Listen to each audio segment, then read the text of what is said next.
I am getting ready to go see 5 Feet Apart, a new movie about 2 CF patients in love. I'm mainly going so that I can have an informed opinion, because I feel like this is going to be a topic of conversation and I want to be able to converse intelligently. Toss up as to whether I'm going to be that annoying person who sits there the whole time being like, that's not right, that would never happen, or if I'm going to be totally traumatized. Feel like there might be a slightly higher odds of trauma, seeing as when I saw The Fault in Our Stars, I was somewhat traumatized just from watching her huff and puff around with an oxygen tank. And she didn't even have CF, so this will probably be even more fun. Also, ironically, for a movie that is based on the perils of cross-infection, there is a much greater chance of me encountering another CF patient in the wild at this movie, and us cross-infecting each other. Therefore, I will be going prepared with mask and hand sanitizer and probably Lysoling down my seat. So I get to be the big freak in the movie theater, basically.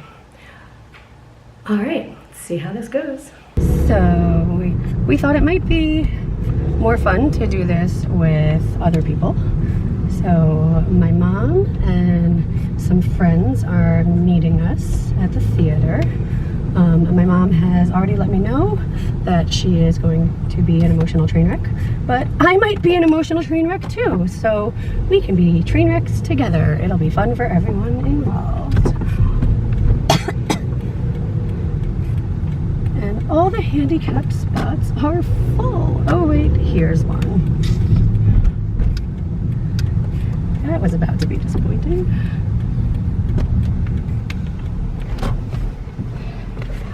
All right, time to don protective gear.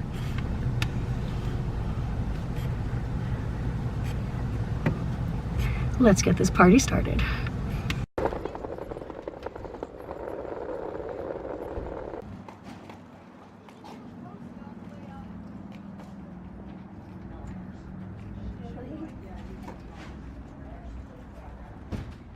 Okay. All right, guys, here we are. Wave. 5 Feet Apart party, yay! I can't see myself because I didn't flip the screen. And now I'm gonna go disinfect my seat while they buy popcorn. That sounds so fun. Of course, the CF movie is all the way at the end of the hallway, so I can huff and puff my way all the way down. Ironic. A nose to keep sniffing, a heart to keep beating. By donating, you can save a pet from being one of the thousands killed in shock.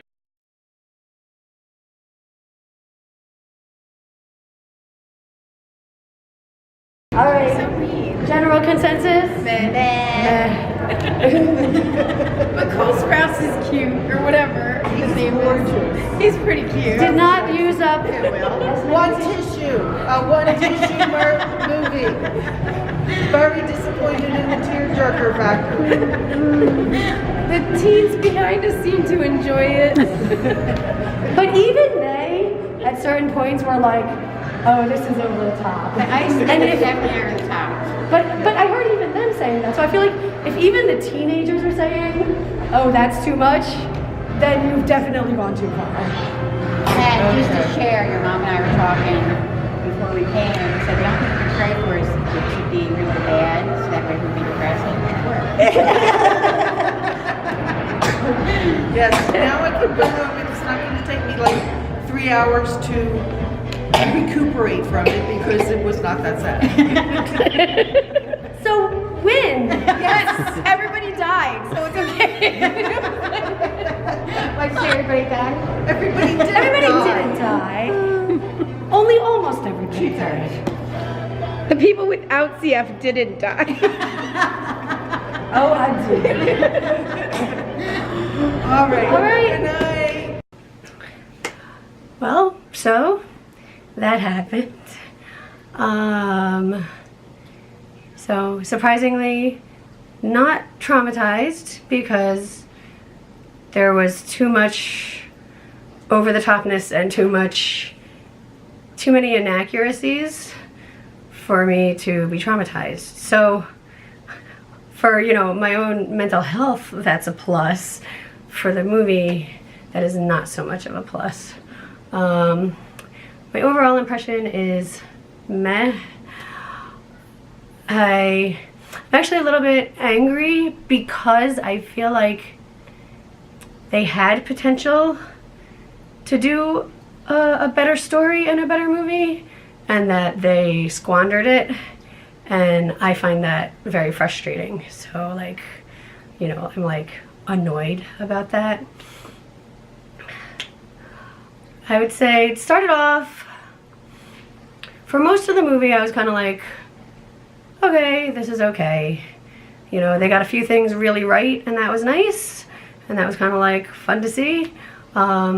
They got a bunch of stuff kind of like okay, and I could like deal with that. But then, you know, towards the end, they finally like hit, once we hit the ice scene, things were just, I was like, okay, and now we've gone way too over the top, and I can't anymore. Like, you went too far, and you really didn't need to. I actually was not really annoyed by the whole, I know a lot of people in the CF community are annoyed about the whole romance to begin with, because it is so against everything that we are told. You know, breaking all the rules and putting, you know, really putting ourselves at risk. That part actually didn't bother me so much because, like, I know it does happen. I can see it happening. It made me very anxious. I spent a lot of time cringing and being like, where are your masks? Where are your masks? You're gonna kill each other. Where are your masks? So that was like not good for my heart. The pool scene about killed me because I'm like, germs, germs, water spreads germs, you're killing each other. I spent a lot of time worrying about them killing each other. But like, so yes, that worried me and was like upsetting and frustrating, but like, I don't think it was, you know, unrealistic because I know that it does happen.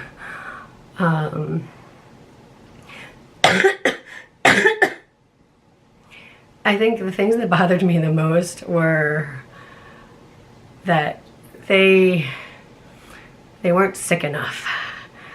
If she's supposed to be that close to transplant, first of all, they both needed to be coughing more. Like, I feel like they did a couple of like perfunctory coughs at a few points, but like not enough coughing. But also, they were, you know, she's trucking around with her oxygen like she's not on the verge of a transplant. So I don't know, maybe some people are like that. I found that to be unrealistic. I mean, my experience using oxygen is not like that. I definitely move slower than a normal person, even when I'm on oxygen. And even when I'm on oxygen, I am huffing and puffing sometimes. So the fact that they were both just kind of running around with their oxygen bugged me. But also the fact that the amount of activity and the amount of normalcy, however you say it, that they had for her supposed to be being that sick was really taking me out of the story. I highly doubt if she was literally top of the list for lungs that she's walking 2 miles on a cold, snowy day. That again, maybe I'm wrong. Feel free to tell me if I'm wrong. I find that to be highly improbable. I find it far more likely that you're going to be much more in your bed while waiting for your transplant, and much less running around. That you would have much more trouble breathing, you know, huffing and puffing more, coughing more, just general, even if it's not in the hospital, you know, whether it's in the hospital or not, I just really don't see being that active and that seemingly well when you are about to get a lung transplant. So yeah, that took me out of the story because that was bugging me. Also, the other thing that kept bugging me is that was the fanciest hospital I have ever seen. I wish I could get such a lovely large room that I was able to decorate so nicely. I mean, that like bulletin board, I've never seen anything like that in any hospital. Space is really usually at a premium in hospital rooms. If there's a bulletin board, it's probably covered with medical information.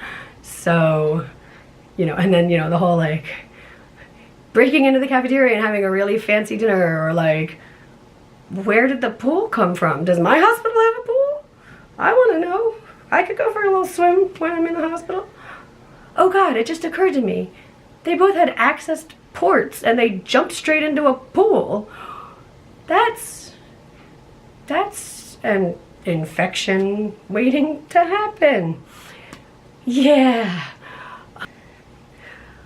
Also, there was like weird hospital reg stuff. Like, I would kill to be able to have my own med cart in my room.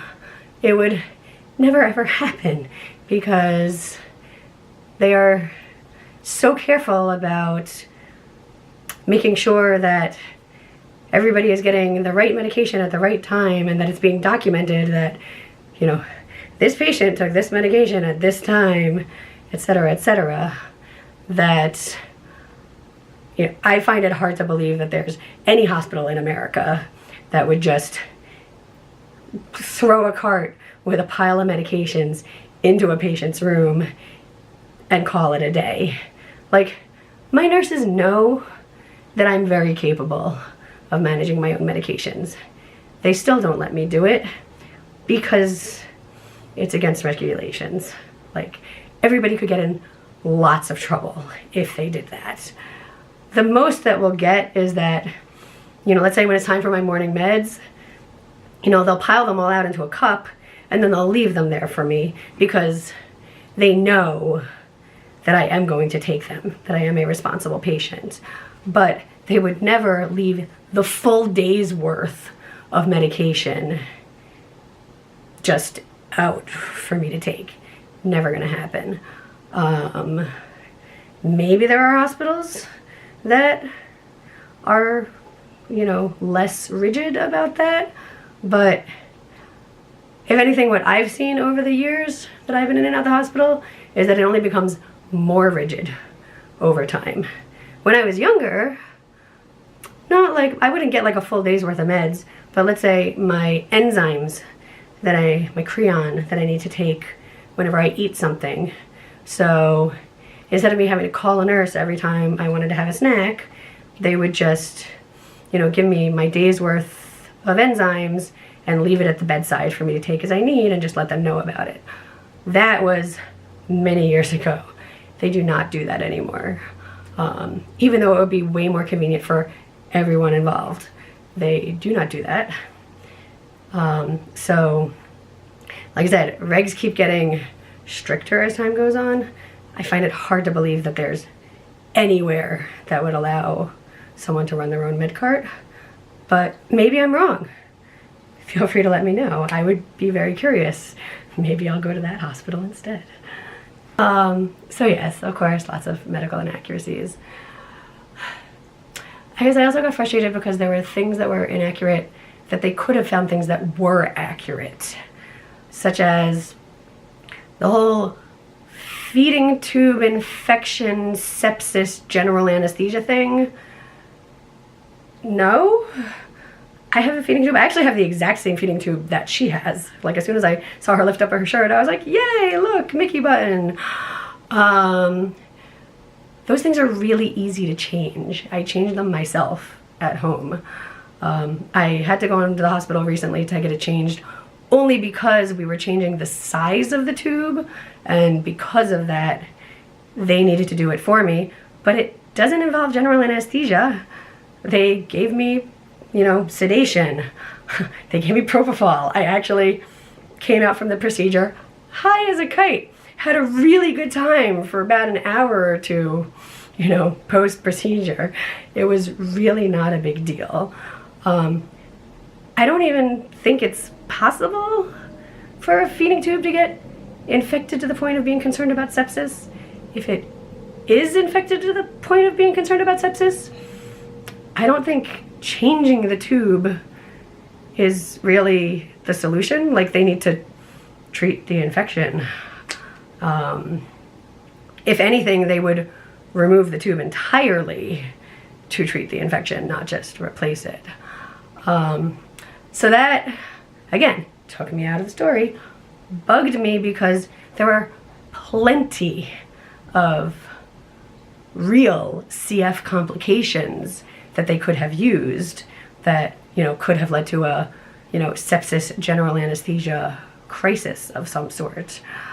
And they didn't. Easy one, actually, that my mom pointed out, although this probably wouldn't necessarily involve general anesthesia, but would be a sepsis risk. She has a port. Ports are always at risk of getting infected. If a port gets infected, that's very dangerous, and they can have to go in and remove the port, and it can be a big deal because the port goes directly into your heart or very close to your heart, and an infection there can be very, very serious. So they could have had a problem with her port. They could have had any number of other things that would have required the drama they were looking for, and instead they took the thing that doesn't. So that really bugs me. The whole dramatic Poe death scene. I'm not a heartless monster. I cried. It was really sad. That, however, was the only part of the movie during which I cried. But even though it was really sad and I was crying, I was also still being taken out of the story because that's not how CF works. Yeah, it's possible to have a massive double lung collapse and die. It's highly unlikely. People have, it's more likely to have a partial collapsed lung or one collapsed lung, and people literally will walk around for days with a collapsed lung, being in pain, feeling really bad, not knowing what's going on. But people can literally walk around for days before finally going to the doctor and realizing that they have a collapsed lung and, you know, getting surgical interventions to fix it. So him suddenly coding with a collapsed lung, again, not realistic. And really, him suddenly dying out of nowhere, yes, I'm sure it does happen to some CF patients, just like it happens to some of anybody in the general population. However, CF is not a sudden, unexpected death disease. That's not how CF works. CF is not that kind. CF takes you out slowly, painfully, agonizingly for everyone involved. And it's usually not going to be a surprise when somebody dies. You may not expect it, you know, exactly at that moment, but it's not unexpected. you know it's coming. The person is dying. So again, Hollywood drama, it's not pretty, and doesn't fit, you know, nice and easily into a cut scene in a movie to show a long, slow, agonizing death. But yeah, throwing in the sudden, unexpected, heartbreaking death felt a little cheap, honestly, because most of us with CF have watched our friends die. I've watched friends die. And we know that pain. It really sucks. There's really, I don't know if you can describe what it's like to watch someone die from the thing that you know you are probably also going to die of. To watch somebody dying and know that it's your future is really exquisitely painful. So yeah, we all know that. Maybe not all, most of us know that. Most of us have been there. And that's not what it's like. So that bothered me. Yeah, that bothered me, because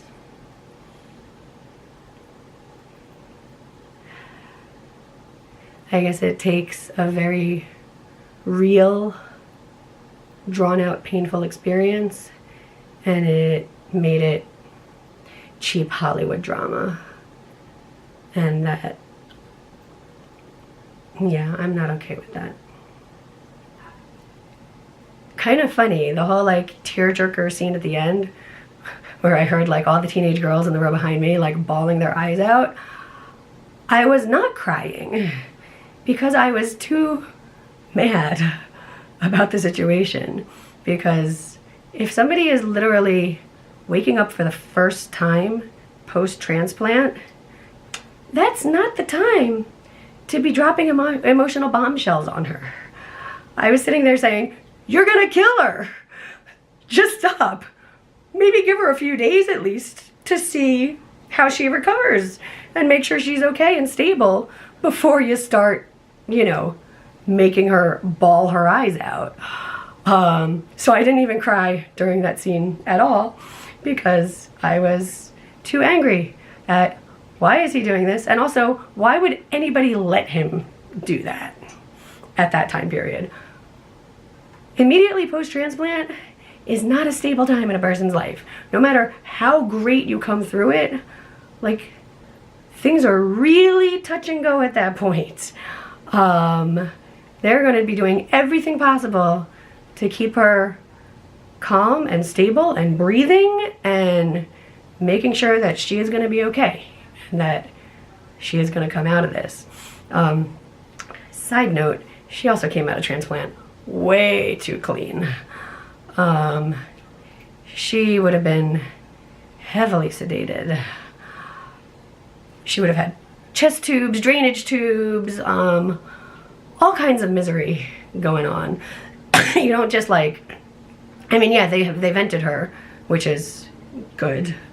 But like, even with that, like, you don't just like, as far as I know, wake up from transplant and be all like alert and engaged and whatnot. They definitely cleaned it up. But then again, this is Hollywood. They cleaned up a lot of things. I think overall, I would say the movie was very clean. CF is not clean. Yeah, they had their moments. You know, they had her like have her one moment of like spitting mucus into a cup, and like it was kind of funny to like hear the other people in the theater be like, ew, and I'm kind of like, dude, that happens like 20 times a day. So yes, they had their like one moment of grossness. But like overall, yeah, it was very clean. But I guess that's to be expected from a movie for teenagers. Maybe that's my problem, is that I'm an adult, and I would be okay with like a nitty-gritty movie that, you know, like, yeah, like have your story, have your Hollywood, but like you can give me the gore too, because that's real. That's real life. But I guess nitty-gritty and gore is not typical for teenage movies. I wouldn't know because I haven't been a teenager in a very long time. Overall, I'm not sure like what I think or how I feel about it. Whether I think it's a net positive or a net negative or just neutral. I'm really not sure.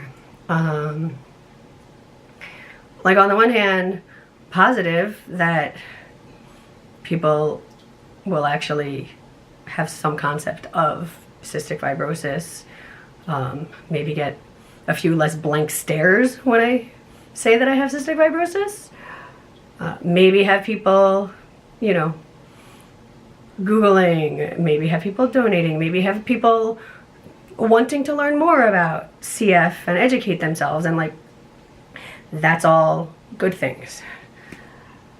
On the other hand, like I said, a lot of inaccuracies, so you'll have people, you know, coming out thinking that they know what CF is when really they don't at all. Also the fact that this obviously shows a very specific slice of CF, which now people are going to assume is the entirety of CF, which it very much is not. Yeah, you have people who, you know, are that sick, but you have people who are not. You do occasionally have, it's less common now to have people that young be that sick. It does happen. However, thankfully, with all the advances in treatments, it is more common for that level of sickness to be delayed until later on. So again, that's the kind of thing that, you know, I don't know what it's going to be like for a kid in high school who has CF, who actually is doing pretty well, but people know that they have CF, and now suddenly everybody is going to think that they're on death's door. That's probably not going to be fun.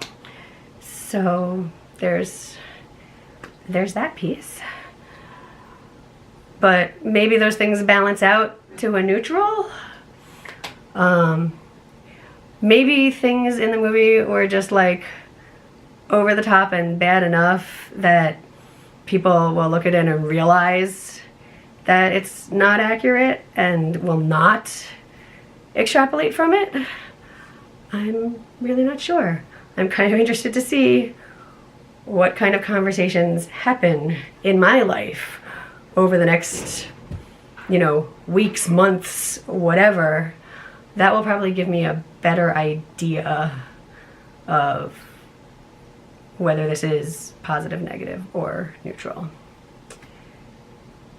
So those are my immediate thoughts. Might have some more later. We'll see what happens. After recording my own, you know, immediate reaction and impressions, I went and checked out what other people had to say and saw that thus far the other CFers on YouTube seem to be having positive reactions to the movie. So now I kind of feel like a cranky curmudgeon. And I just want to like make clear, I don't begrudge anybody their reactions. Actually, I'm glad for people if there are other CFers who are finding things to connect to in this movie and are feeling positive about it and feeling represented by it, then I'm actually really happy for them. I'm glad that they're having that experience. I wish I was having that experience. Don't get me wrong, like I mentioned, like there were a lot of things that they did get right. I definitely had my moments of being like, yes, that. And seeing my life and being like, yes, that's what it's like.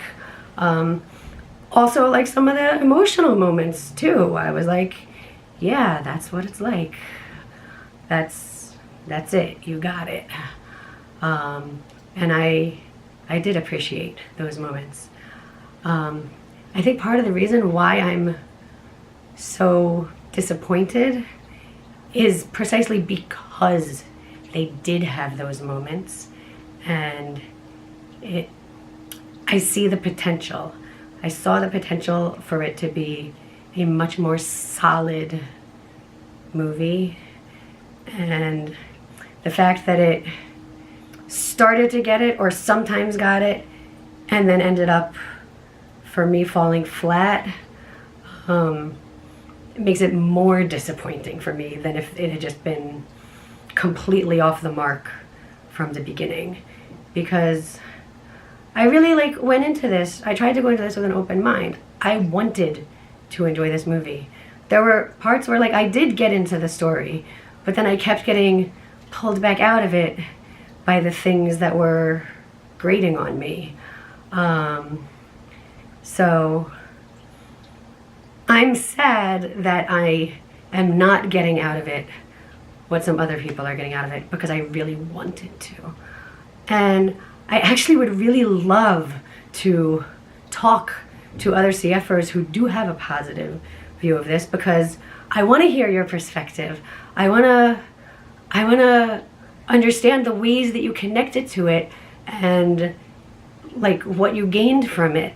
I'm totally open to hearing other perspectives, and I would love to engage in those conversations if anyone is willing to engage in conversation with me.